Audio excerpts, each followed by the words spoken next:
뭐 일명 MZ 세대라고도 하고 2030 세대라고도 하는데 불공정에 대한 생각들이 기성세대와 좀 다른 면이 있습니다. 내가 이 사람보다는 당대표를 잘할 것 같다. 1번 김기현 전 대표, 2번 이준석 개혁신당 의원, 3번 한동훈 현재 국민의힘 당대표, 4번 이재명 더불어민주당 대표.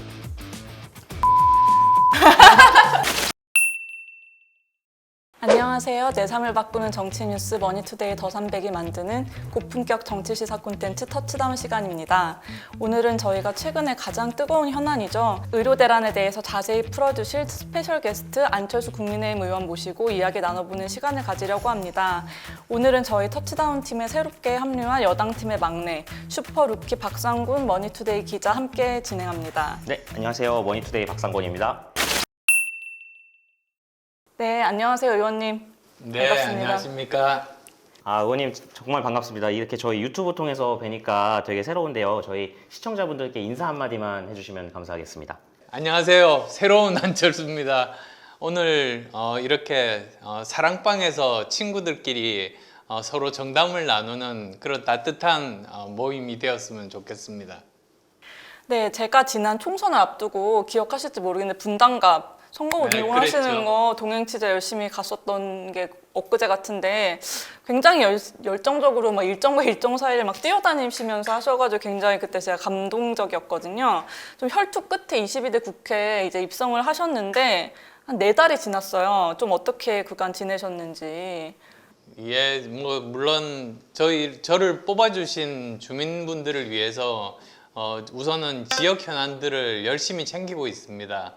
예를 들어서 바로 지난주에는 여러 가지 그 공항 주변에 고도 제한 문제들이 있거든요. 근데 그 국제 표준을 만드는 곳이 캐나다의 몬트리올에 있는 아이카오라는 그런 국제 단체입니다. 그래서 거기에 가서 이사의장을 만나서 고도 제한을 좀 완화시켜 줄 수 있는지 그런 점들에 대해서 이야기를 하고 왔고요.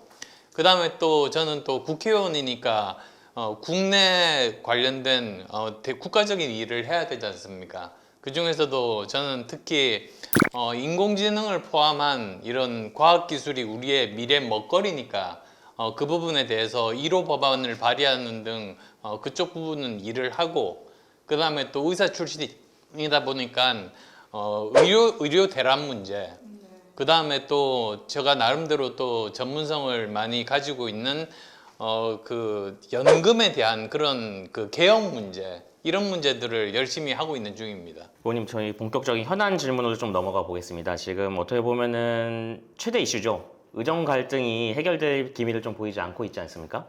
한동훈 국민의힘 대표가 주도하는 여야 의정 협의체도 좀 이렇다 할 진전이 없는 상태인데, 먼저 여야 의정 협의체 왜 이렇게 난항을 겪는 건지 의원님 생각 한번 듣고 싶거든요. 이번에 그 의료 대란이 일어난 가장 큰 이유는 뭐냐? 의과 대학생들과 그 다음에 전공의들이 돌아오지 않는 것 때문에 발생한 문제입니다. 근데 그럼에도 불구하고 그 공백들을 그 의과대학 교수님들과 개업이들이 지금까지 메워왔죠. 6개월 동안 열심히 보조 인력 없이 열심히 환자를 진료했기 때문에 우리나라 의료가 지금까지 그나마 아슬아슬하게 버티고 있다는 점, 그 점도 좀 알아주시면 좋겠습니다. 근데 어쨌든 중요한 것이 이 의대생들과 그리고 또 그 전공의들이 돌아오게 하기 위해서는 이들이 원하는 것은 2026년 정원이 아니고 바로 내년 2025년 증원에 대한 것이거든요. 근데 또 반대로 정부에서는 2025년은 바꿀 수 없다고 지금 팽팽하게 맞서면서 이 협의체가 구성이 되고 있지 않습니다. 그래서 저는 양쪽에 다 말씀을 드리는데 정부에서도 모든 가능성들을 다 열어놓고 일단 만나서 이야기를 하자고 하는 것이 중요하고요. 그렇게 되면 만나서 완전히 저 원점으로 그냥 3,000명 그대로 유지보다도 어느 정도 또 협의돼서 어느 정도는 증가시키자, 이런 협의들이 나올 수도 있지 않겠습니까? 사실 추석 연휴 전에 2025년 의대 증원을 이제 재검토를 해야만 된다고 이제 기자회견을 하셨는데 그때 당시에 의료대란과 입시 혼란 중 하나를 선택할 수밖에 없다라고 하셨어요. 2025년 의대 증원을 그대로 진행을 하면 의료대란이 불보듯 뻔한지 아무래도 의료 시스템을 굉장히 잘 알고 계시니까 좀 쉽게 설명을 좀 부탁드립니다. 예, 사실 다시 말씀드리면 이번 사태에서 제일 중요한 사람들이 의대생들하고 전공의들입니다. 이 사람들이 지금 현재 휴학하고 사직하면서 병원에 나오지 않기 때문에 병원이 제대로 돌아가지가 않습니다. 근데 이게 지속되면 어떤 일이 발생하느냐면 벌써 시작됐습니다. 응급실이 이제 문을 닫기 시작합니다. 그 다음에 조금 더 지나면 결국은 지방의료원부터 시작해서 도산이 시작이 됩니다. 그리고 조금 더 지나면 내년 1월 초가 이제 그 의사 국가고시거든요. 만약에 이 본과 4학년들이 1년 동안 공부를 안 했으니까 사실 시험을 칠 형편이 못 됩니다. 그렇게 되면 매년 3,000명의 신규 의사들이 나와야 되는데 그 사람들이 한 사람도 안 나오는 사상 초유의 일이 벌어지는 거죠. 그 다음에 또 전공의 말년차들이 전문의 시험을 봅니다. 근데 이 사람들도 1년 동안 저 병원에 나오지 않았기 때문에 결국은 2,800명 정도가 되는데 이 사람들이 또 한 사람도 나오지 않게 되죠. 그렇게 되면 연쇄적으로 어떻게 되느냐? 군의관으로 갈 사람이 없어지고 그 다음에 공중보건이라고 지방에 있는 보건소를 채울 그 사람들도 사라지고 병원의 인턴들도 없어집니다. 그러면 사실은 의료 시스템이 완전히 붕괴됩니다. 그래서 전문가들한테 물어보니까 한 해 이렇게 의사가 완전히 나오지 않는 이 사태가 복구되려면 적어도 4, 5년 정도는 고통을 감내하는 이런 것들이 필요하다. 그런 말씀들을 해서 정말 걱정이 큽니다. 사실상 의대 증원이 아니고 의대 감축의 효과가 나오는 거네요. 오히려 의사가 줄어드는 거죠. 그리고 약간만 더 말씀드리면 지금 3,000명을 뽑고 있는데 1,500명을 증원을 합니다. 그리고 3,000명이 지금 아마 유급이 될 겁니다. 그럼 7,500명을 가르쳐야 되거든요. 근데 이제 의대 교육의 특성을 좀 아셔야 되는데 의대 교육은 대형 강의실에서 할 수 없습니다. 오히려 8명 정도의 소규모 그룹이 의사 한 분과 함께 환자 진료하는 것을 옆에서 자세히 관찰하고 필요하다면 실습도 하면서 그러면서 좋은 의사로 이렇게 길러지는 거거든요. 근데 그게 저 수도권은 어느 정도 그게 가능한데 지금 벌써 지역에 있는 그런 그 대학병원들은 8명이 아니라 20명 정도가 된다고 합니다. 그래서 이 학생들이 지난번에 사실 비밀리에 같이 이렇게 만나서 대담을 하니까 그러더라고요. 자조적으로 자기들은 관광교육을 받고 있다. 그러니까 멀리서 이렇게 보기만 하고 있지 실제로 실습을 하지를 못하는 거죠. 그러면 그만큼 아무리 열심히 해도 실력이 낮아질 수밖에 없거든요. 근데 만약에 이번에 1,500명을 그것도 서울은 제로고 지방에 이렇게 증원을 하게 된다면 한 그룹이 60명이 됩니다. 그러면 아예 관광이 뭡니까? 보이지도 않는데.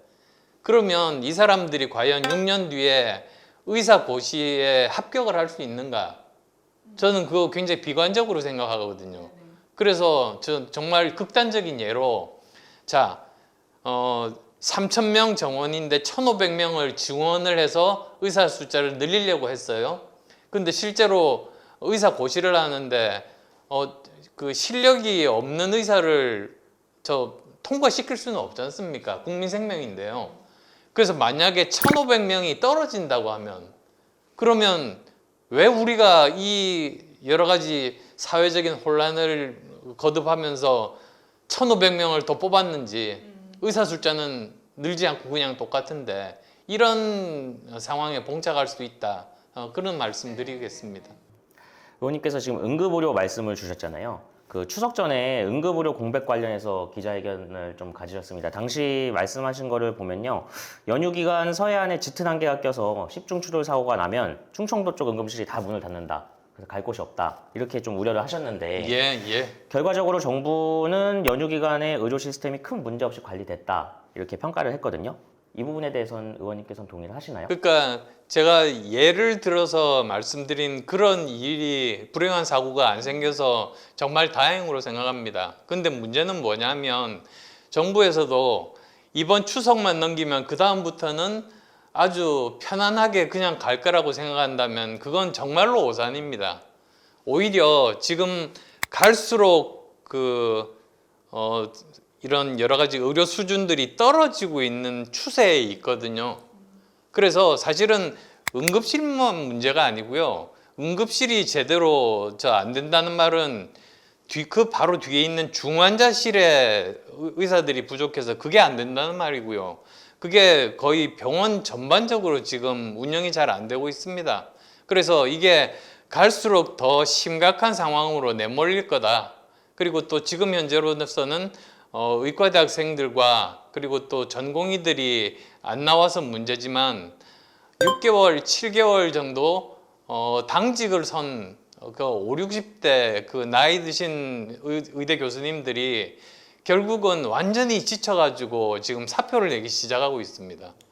그렇게 되면 상황은 정말 더 안 좋아지게 되는 거죠. 그게 걱정됩니다.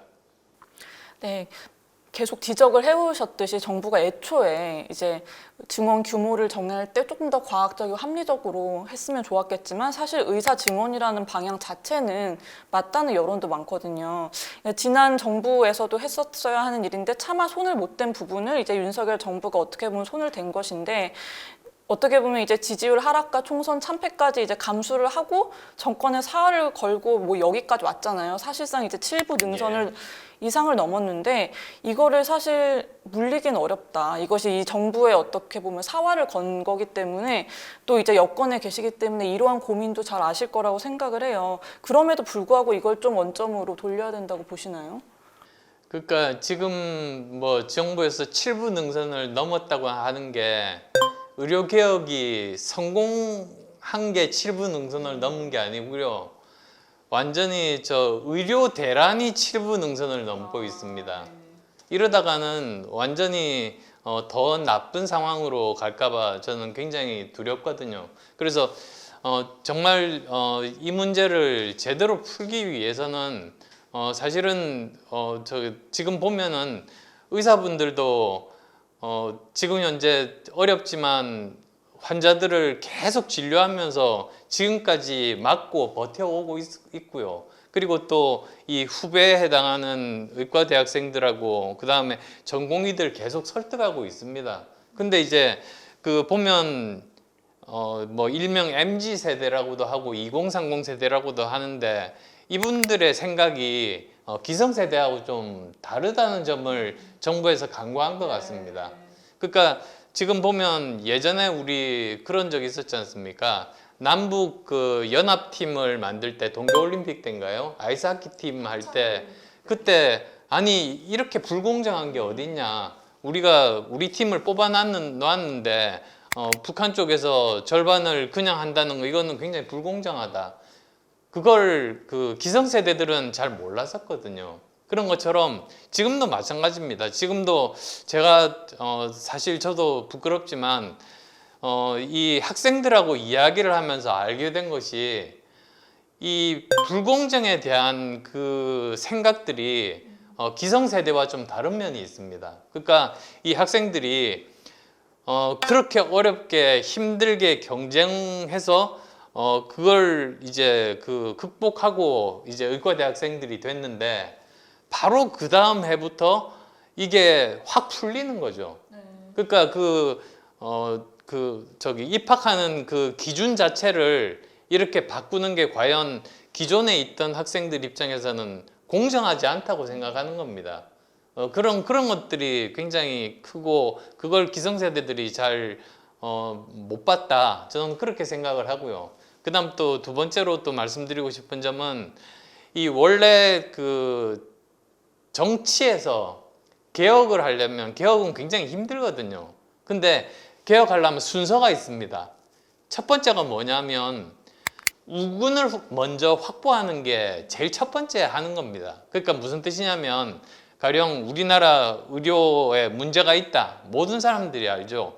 왜냐하면 지금 필수 의료 의사들 부족하고 그 다음에 또 지금 지방 의료 굉장히 열악하고 그 다음에 또 의사 과학자라고 해서 환자 진료는 하지는 않지만 신약을 개발하고 백신을 만드는 이런 사람들이 부족합니다. 그러니까 이런 사람들이 부족하니까 정부에서 여러 가지 법적인 그런 조치도 취하고 좀 더 투자를 해가지고 이런 사람들을 키워서 우리나라 그 의료 산업의 문제를 해결하겠다고 먼저 이야기를 하는 겁니다. 그러면 거기에 대해서 반대할 사람 아무도 없습니다. 의사들도 사실은 다 찬성하는 그런 입장이고 그래서 지금 와서 제가 말씀드리지만 작년부터 의사들하고 이야기를 해보면 500명 정도 증원에 대해서는 어느 정도 다 공감대가 있었습니다. 사실 의사들이 저 증원 절대 안 된다 이게 아니었었거든요. 근데 그런 과정 없이 갑자기 숫자부터 낸 겁니다. 숫자는 제일 마지막에 내야 되거든요. 그러니까 먼저 이런 문제들을 구조적인 문제를 해결하겠다는 방안을 이렇게 내놓고 실제로 행동으로 옮기면서 우군들을 확보한 다음에 그 힘으로 개혁을 해야 되는 거죠. 사람들의 힘으로 개혁을 하는 게 민주주의 아니겠습니까? 근데 그게 아니고 오히려 그런 우군 확보 과정을 전체 생략하고 무조건 처음부터 2,000명 그리고 그 과학적인 근거는 없다 이렇게 해버리니까 우군이 없는 거죠. 의원님도 의사 출신이시잖아요. 예. 히포크라테스 선서와 같은 그런 직업 윤리를 지금 의사들이 좀 저버렸다는 이런 비판도 나오는 게 사실이거든요. 그다음에 어려운 상황에서도 응급실 환자들을 돌보는 의사들의 블랙리스트를 만들어서 유포하는 행위도 좀 나왔었고요. 의원님도 의사 출신이시니까 약간 이분들의 사고를 조금 이해하실 수 있지 않을까 싶어요. 그러니까 이분들 왜 이렇게까지 하는 걸까요? 아니 그러니까 사실 이렇게 보시면 됩니다. 전체 의사들은 정말 환자의 생명이 제일 중요하다고 생각합니다. 그리고 또 덕분에 지금까지 많이 끌고 온 거고요. 근데 지금 현재 문제가 되는 것은 지금 현재 환자를 진료하는 의사들이 아니고 의과 대학생과 그리고 또 전공의들이 안 나오는 게 그게 문제거든요. 그리고 이분들은 아까 말씀드린 대로 기성세대와는 이 공정이라는 것에 대한 개념이 좀 다른 데서 오는 실망감이 굉장히 큰 사람들이고요. 그렇게 생각을 하시면 되고 뭐 블랙리스트 그런 이야기 제가 봤습니다만 어느 그룹이건 아주 소수는 그런 분들이 다들 있지 않습니까? 저는 그렇게 이해해 주시면 되겠고 대부분의 의사들은 정말 선량하고 사람 목숨을 구하기 위해서 정말 자기의 온몸을 던질 각오가 돼 있는 분들이다. 그런 말씀드리겠습니다. 그렇다면 정부가 어쨌든 이 문제를 봉합을 해야 하는데 되도록 빨리요. 결국에는 대화를 시작을 해야 될 텐데 이 여야의정 협의체가 꼭 아니어도 어떤 식으로 이걸 좀 현재로서의 현실적인 해결 방안 뭐라고 보시나요? 그러니까 몇 번 말씀드리지만 방법은 하나밖에 없습니다. 일단 그 대통령께서 결심을 하셔가지고 아무런 그런 제약 조건 없이 우리 같이 대화해보자. 그래서 이것을 해결할 수 있는 최선의 방법을 찾아보자. 그렇게 해야 됩니다. 그러니까 지금처럼 2025년은 정원은 절대로 못 건드리고 2026년부터 논의하자 이렇게 조건을 걸지 마시고요. 그냥 모든 걸 다 그냥 내려놓고 우리 먼저 대화를 해서 제일 큰 피해자가 사실 국민 아니겠습니까? 국민을 위해서 의사도 존재하고 정부도 존재하는 그런 것이니까 대화를 하자. 그게 저는 시작점이라고 봅니다. 그렇게 되면 아마도 그 대화 과정 중에서 그 점진적인 의사 숫자 증원도 저는 거기서 합의가 될 수 있다. 저는 그렇게 생각합니다. 조금 주변에서 들으실 텐데 그래도 일부 좀 대화에 좀 나서볼까 하는 좀 그런 분위기? 변화도 조금 있을까요? 대화를 하고 싶은 사람이 사실은 거의 대부분입니다. 사실 사람 목숨을 살리려고 다 의사라는 직업을 선택하고 뛰어들었는데 지금 자꾸 이렇게 나빠지는 것 자체가 의사들도 원하는 게 아니거든요.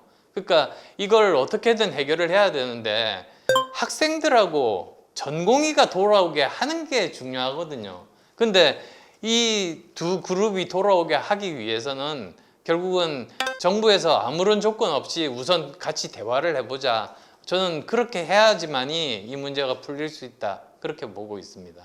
이번에는 정치인 안철수에 대해서 좀 여쭤보겠습니다.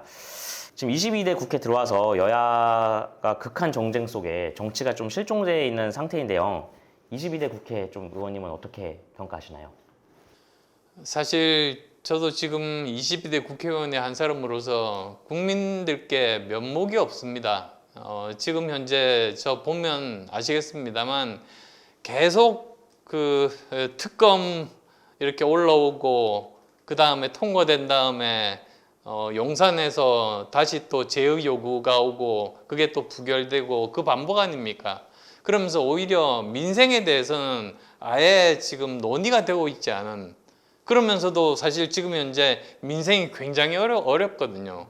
얼마 전에 대통령께서 지금 거시경제 지표 말씀하시면서 괜찮은 편이라고 말씀하셨는데 사실은 거시경제 지표가 두 가지로 나눌 수 있습니다. 하나가 수출이고 하나가 내수거든요. 그런데 수출은 괜찮은데 내수는 지금 굉장히 좋지 않습니다. 그게 바로 국민들이 느끼는 체감 경기거든요. 그게 굉장히 좋지가 않기 때문에 이 문제를 국회에서 사실 법적으로 여러 가지 조치들을 취해야 되는데 그 할 일을 못 하고 있는 거죠. 그리고 또 뭐 대표적인 예 중에 하나가 그겁니다. 지금 보면은 과학기술과 방송통신을 같은 한 위원회에서 하는데 보면은 그냥 정쟁을 하기 위해서 결국은 방송통신 쪽만 이야기를 하고 인공지능을 포함해서 우리의 미래 먹거리에 대해서는 아예 논의조차 하지 않습니다. 이게 정말로 비정상 아닙니까? 이건 국회에서 하면 안 될 일인데 지금 이런 일을 하고 있습니다. 사실 이러한 이제 여야 극한 대치 와중에 가장 당론에 구애받지 않고 소신 있는 선택을 해오시는 게 의원님이세요. 그래서 사실 최상병 특검법 방대 당론을 어기고 또 어겼다는 이유, 어기고 이제 찬성하셨다는 이유로 징계안까지 접수가 됐는데 네, 당론은 아니었습니다.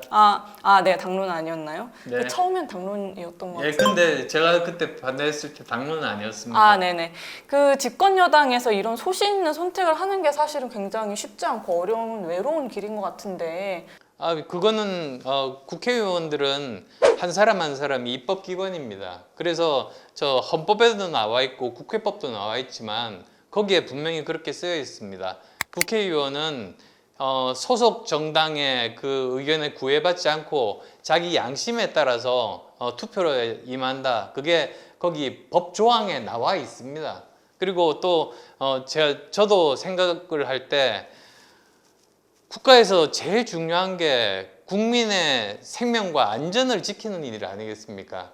그래서 정말 국민의 생명과 안전을 지키기 위해서 자기 목숨을 이렇게 바친 그런 용사들에 대해서는 국가가 할 수 있는 최고의 예우를 해주는 게 그게 마땅히 국가에서 해야 될 일이라고 생각합니다. 그리고 또 그게 보수에서 가장 중요한 가치 아니겠습니까? 그래서 여러모로 저는 이번 최상병 건에 대해서는 정말 명예롭게 돌아가셨는데 국민들이 의혹을 가지고 있는 부분들은 완전히 다 풀고 정말 한 점의 의혹도 없이 이분이 명예롭게 돌아가실 수 있도록 최고의 예우를 해드려야 된다는 차원에서 저는 찬성표를 던졌습니다.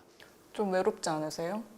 그렇지 않습니다. 오히려 저는 그 많은 분들이 거기에 대해서도 동의해 주시고 공감하고 계시리라고 생각합니다. 대표님, 전당대회가 지난 지 한 2달 좀 넘었는데요. 한동훈 대표 취임하고 나서 지금까지의 활동을 좀 어떻게 평가하시나요? 여러 가지로 노력은 많이 했습니다만 지금 제일 중요한 게 당정 관계 아니겠습니까? 사실은 당과 정이 서로 시너지가 날 수 있는 좋은 관계거든요. 이 둘이 시너지가 낼 수 있는 방법은 정부가 일단은 집행을 위해서 정책을 내고 인사를 하는데 그게 만약에 민심과 안 맞다고 하면 바로 그걸 전달을 하고 그 다음에 또 더 민심과 맞는 정책을 제안을 하고 더 좋은 사람들을 추천을 하고 그러면 두 당정이 함께 시너지가 나서 지지율이 올라갈 겁니다. 근데 지금은 오히려 그러지가 않고 서로 이야기가 잘 되지 않고 한번 같이 식사하는 것도 어렵고 지금 좀 삐그덕대는 게 솔직하게 사실 아니겠습니까? 이 문제를 사실은 그렇게 되면 공멸할 수밖에는 없는 그런 형편이기 때문에 양쪽 다 한 걸음씩 이제 뒤로 물러나서 이 문제를 국가를 위해서 국민을 위해서 해결하자. 그렇게 서로 합의를 하고 그걸 실행에 옮기는 일이 실제로 진행이 되면 좋겠다 싶습니다. 한 대표는 사실 지금 대통령과의 어떤 차별화, 이제 본인의 이제 대권을 위한 어떤 그 밑작업이라는 의심을 많이 받고 있긴 한데 차별화를 하고 있잖아요. 만약에 의원님께서 지금 당대표를 맡으신다면 좀 어떻게 당정 관계를 좀 이끌어 가실지. 그러니까 제가 조금 전에 말씀드린 그대로입니다. 그러니까 정확하게 그렇게 정책을 이렇게 입안을 하게 되면 거기에 대해서는 전적으로 지원을 하고 그렇지만 그게 좀 다르면 솔직하게 이건 지금 민심과는 좀 다른 방향입니다. 그렇게 솔직하게 이야기한 다음에 이걸 바꾸기 위해서 끊임없이 설득을 하는 겁니다. 그리고 또 지금은 다수당이 야당 아니겠습니까? 그러면 또 야당도 설득을 하고 제일 좋은 거는 저는 여야정 협의체가 구성되는 게 제일 좋다고 봅니다. 여당 대표가 있는데 여당 대표를 빼놓고 대통령과 야당 대표만 이렇게 만나는 게 지금 상태로서 봐서는 저는 바람직하지 않다. 오히려 여야정 협의체로 해서 그렇게 되면 좋은 점이 여와 야가 서로 거기서 합의를 하면 법안은 통과될 테고 그 다음에 실행 능력은 정부가 담보를 하니까 거기서 합의가 되면 바로 실행으로 옮길 수 있는 거죠. 한동훈 대표는 전반적으로 좀 설득이 부족할까요? 대통령에 대한? 제가 내부 사정은 잘 모르겠습니다만 만약에 그런 일이 있다고 한다면 결국은 한동훈 대표가 더 노력하는 그 방법이 제일 합리적인 그런 해결책 아니겠습니까? 의원님, 저희가 또 민감하실 수도 있지만 언급하지 않을 수가 없어서요. 최근에 좀 명태균이라는 이름이 좀 정치권을 많이 흔들고 있잖아요. 지난 대선의 단일화 과정에서 의원님과 윤석열 대통령의 단일화 과정에서 좀 관여했다는 주장도 나왔는데 의원님은 모른다고 말씀하셨습니다. 그리고 거기에 대해서는 최진석 교수님이 이미 인터뷰를 했죠.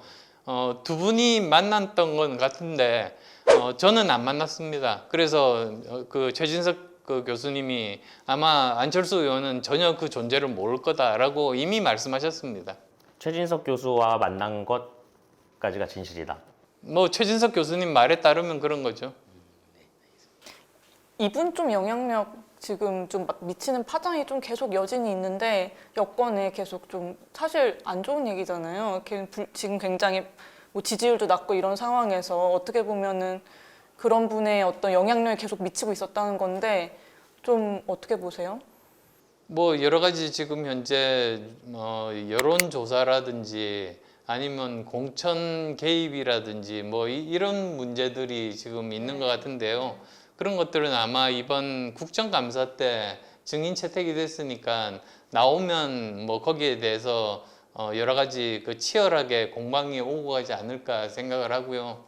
그런데 저는 거기에 전혀 상관없는데 사진이 왜 나오는지 저는 잘 모르겠더라고요. 같이 찍은 사진을 또 굉장히 근데 올리셔가지고. 저는 제 사진이 아마도 같이 찍은 사진이 수십만, 수백만 장이 아마 전국에 있을 겁니다. 선거할 때마다 하니까. 근데 제가 그분들 이름을 다 알 수는 없는 노릇이죠. 네. 의원님, 조금 이르긴 하지만 의원님 아직 대권 생각 가지고 계신가요? 저는 이렇게 생각합니다.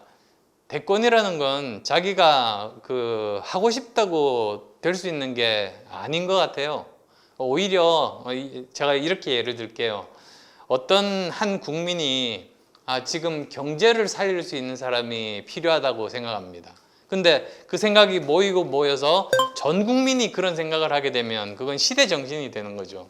그러면 지금 현재 나와 있는 대선 후보들 중에서 경제를 제일 잘 살릴 사람이 누구인가 그렇게 찾는 것 아니겠습니까? 아마도 예전에 이명박 대통령께서 그렇게 해서 당선되셨던 걸로 기억을 하고요. 그래서 저는 제가 제일 잘할 수 있는 일은 지금 제가 하고 있는 과학기술 쪽, 그 다음에 의료 쪽, 그리고 또 그 대학 교수를 했으니까 이런 그 교육 개혁 쪽, 이런 쪽 일입니다. 그래서 저는 제가 잘할 수 있는 일을 열심히 지금 하고 있을 겁니다. 그리고 만약에 그런 부분들, 예를 들면 우리나라 의료가 완전히 그냥 그 붕괴되고, 그리고 또 과학기술이 지금 중국이나 미국에 비해서 훨씬 더 뒤처져서 이제 먹고 사는 문제가 지금 현안 문제가 되고, 이럴 때 사람들이 이런 문제를 해결할 수 있는 후보가 누군가, 그게 시대 정신이 된다면 저도 기회가 있을 것이고, 그렇지 않다고 하고 다른 쪽에 더 중요한 문제가 있다고 한다면, 그렇더라도 저는 제가 하는 일이 값어치가 있기 때문에 국가를 위해서 열심히 제가 할 일 할 겁니다. 일부에서는 의원님께서 이 당에서 좀 굉장히 외롭게 싸우시는 것을 이제 두고 나와라 뭐 이런 얘기를 하시는 이제 지지자들도 있지 않으세요? 그래서 혹시 앞으로 그 부분은 좀 생각이 있으신가요? 아니 지금 그 많은 의원들이 저와 지금 함께 하고 있습니다. 네네. 사실 지금 현재 제가 지금 맡고 있는 그 특기도 많으시고, 특기가 네. 그 딥페이크 특기인데요. 네네. 거기에서도 의원들과 친하게 지금 많이 지내고 네, 있고, 네. 그 다음에 또 제가 지금 의원 그 모임이라고 해야 되나요? 그 모임에 2개나 지금 공동 대표를 맡고 있습니다. 거기에 네네네. 소속된 의원들도 있고, 그 다음에 또 다른 의원들이 여러분이 자기 모임에 가입해 달라고 네, 그쵸. 지금 그렇게 네. 요청을 많이 받고 있거든요. 그게 다 제 전문성하고 관계되는 그쵸. 그런 부분들이어서요. 의원님의 전문성이 이 당에서 잘 쓰임이 받고 있다. 예, 이렇게 그렇습니다. 이해하겠습니다. 그래서 지금 여러 가지로 그 의정 활동하면서 정말 바쁘게 네. 재미있게 일하고 있습니다. 저희가 굉장히 어렵게 의원님 뵈서 이대로 좀 헤어지긴 아쉬워서 아주 몇 가지 간단한 깜짝 퀴즈를 준비했는데요. 저희 슈퍼루키 박성근 기자께서 진행을 하겠습니다. 지금까지 좀 너무 무거웠던 주제만 좀 여쭤봤던 것 같아서요. 이 분위기를 좀 깨보기 위해서 제가 좀 가볍고 좀 의원님께서 편하게 말씀하실 수 있을지 모르겠지만 질문 몇 가지만 좀 드려보겠습니다. 먼저 의원님께서 내가 이 사람보다는 당대표를 잘할 것 같다 생각하시는 분 있으면 골라주시면 될 것 같아요. 1번 김기현 전 대표, 2번 이준석 개혁신당 의원, 3번 한동훈 현재 국민의힘 당대표, 4번 이재명 더불어민주당 대표. 1, 2, 3, 4 다 안 돼요? 왜냐하면 네. 저 지금까지 당대표 4번 했습니다. 아, 그렇죠. 그러네요. 그러니까 그 경험을 당대표가 워낙, 어떻게 예. 무시할 수 있겠습니까? 현답을 해주셔가지고 그 다음 질문 빨리 네. 해주세요. 다음 질문 드리겠습니다. 지금까지 의원님이 정치 활동을 쭉 해오시면서 이 순간만큼은 좀 되돌리거나 다시 한번 이 결정을 고민해보고 싶다 하시는 순간이 있다면 하나 골라주시면 되겠습니다. 1번 서울시장 불출마, 2번 문재인 전 대통령과 단일화, 3번 바른미래당과 연합, 4번 윤석열 대통령과 단일화. 저는 2번인데요. 사실 저 1번 같으면 많은 분들이 오해를 하시는데 그때는 정치인이 아니었습니다. 서울시장 그 건도 제가 출마 선언한 적도 없습니다. 언론에서 그냥 낸 거죠. 그래서 저는 서울대학교에 스카웃된 지 2달 된 교수 입장에서 그 이후로도 1년 이상 서울대 교수를 하고 있었습니다. 정치인이 아니었습니다. 근데 뭐 양보고 뭐고 있겠습니까? 근데 이번 같으면 제가 후회하는 이유가 사실은 정치도 사람이 하는 건데 그러면 어떤 뭐라고 합니까?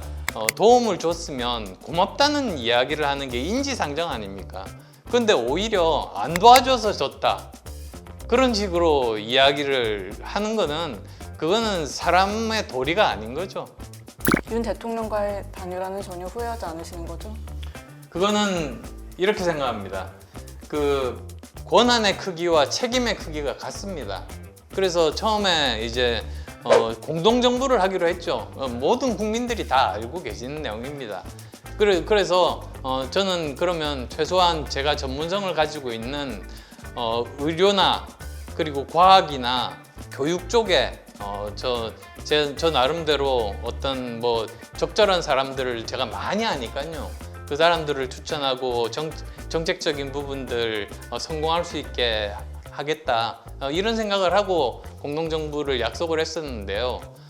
나중에 이제 제가 추천한 사람들을 안 쓰시고 이제 본인께서 직접 하시는 걸 보고는 이 부분에 대해서 그 결과에 대해서 책임도 지시려는 각오로 그렇게 하시는구나. 저는 그렇게 생각했습니다.